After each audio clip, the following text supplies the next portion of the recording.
California, South Central area.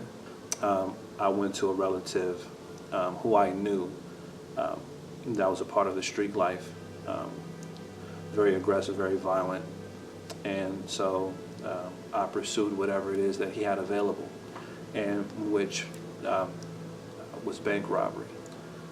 Made some bad decisions, and which led me to being incarcerated for 5 years. Muslims that are inside of prison, when they take their shahada inside, they're usually, coming from a violent background of some kind. They had a reputation, being a notorious gang member or somebody, that was pretty tough and very violent on the street. So, once, they've taken a new leave, they're still that person, but, the belief system is basically kind of, mellowed them out. So people still remember them, and it's kind of hard to kind of forget, where that person came from in that regard. So, I was around a lot of guys who had that type of reputation, but they're more peaceful now. But those that are on the outside that are not Muslim, the only thing that they can reflect on is the past. How violent that person was, how dangerous that person was. The percentage is pretty high in regards to the Muslim converts in prison. It's pretty high. And that becomes a problem with the prison facilities. They don't like that. And some moments where there have been Muslims where they've converted inside of prison, but before that, they had 1 or 2 life sentences, so they were basically never getting out of prison. But these brothers were really evangelizing, inside of prison and really changing people's lives, and the prison facilities didn't like that, and somehow all of a sudden, these particular Muslim brothers were released from prison. Yeah, they had life sentences. The prison facilities, they don't like when it's peaceful. They like the violence. They like when things are difficult. Because it helps them control, the population. The prison facilities like the corruption because it benefits them in a lot of ways, financially. When a Muslim is not involved in gambling, when a Muslim is not requesting weapons or any type of illegal contraband, well, guards don't benefit from that. So if I was indulging in gambling, if I was indulging in tattoos or drugs or whatever type of illegal contraband, well, that benefits the guards, then that potentially benefits, the prison facility. So in regards to anything of violence, if it has nothing to do with you, mind your own business. That's just a prison. That's just a prison rule, and that's just a rule of life. Technically, it doesn't really involve you. You don't really get it. You mind your business. So, in regards to Muslims, no. I've never witnessed a murder of any kind. Disputes, yes, of course. We're men at the end of the day. We have disputes, arguments, and things of that nature. But when it comes to violence, we really try to go out of our way to not allow it to get to that level, because once it does, it escalates.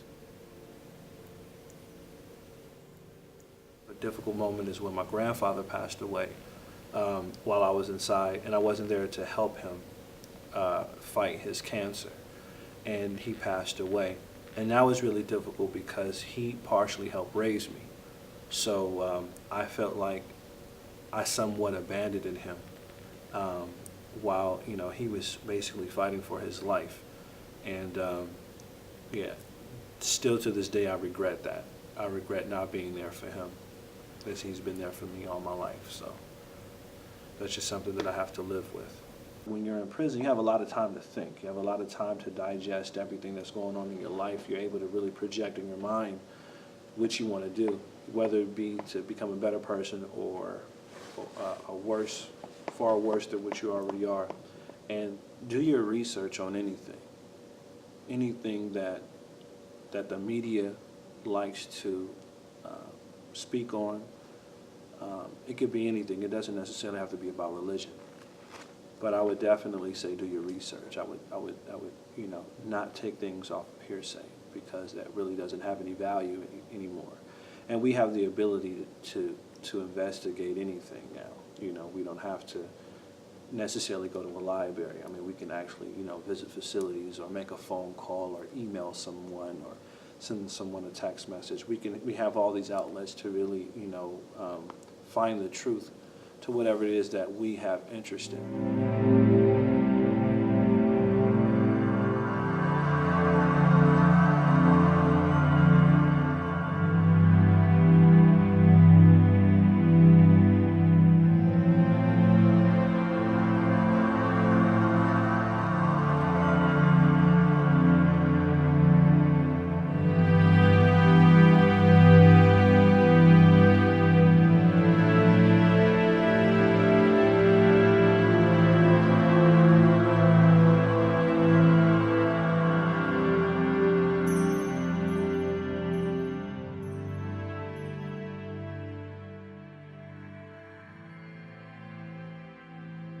I love life because I have children. I have children that I want to make sure that, they understand, what their roles are in life as they get older.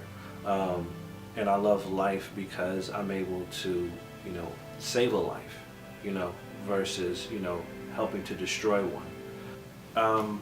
When I was released from prison eventually, as I got used to being out and, traveling and going to go visit family and friends and looking for jobs, I happened to revisit the bank that I actually robbed, but it wasn't intentional. I wasn't intending to actually go visit. I just happened to be taking a trip in that area, and the place that I was visiting, the place of business that I was visiting, was actually right across the street from the bank. So I'm on the bus with my best friend, and as we're getting closer, I'm starting to remember, and I'm starting to have flashbacks of everything that took place from when I was in the vehicle, when I had the gun, when I had, when I did everything. And my best friend was looking at me, and they caught on to what was happening. And they said, this is the bank, isn't it? And I said, yeah. And so we both looked, and now we're on the street, so we get off the bus, so now we're on the street and we're looking, and everything just came back, everything. And I was nervous. I was nervous because that cornerstone basically changed my life forever, because at the time, for one, I got, I was shot at, inside of a vehicle, by the police.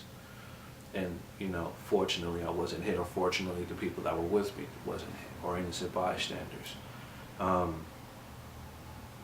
to be on the news for something, so extreme, so dangerous, was definitely, interesting. So to be able to go back and to see that place, it was definitely, it was interesting. And, I had to explain everything to my best friend, and they wanted to know details, and so I had to basically replay that event.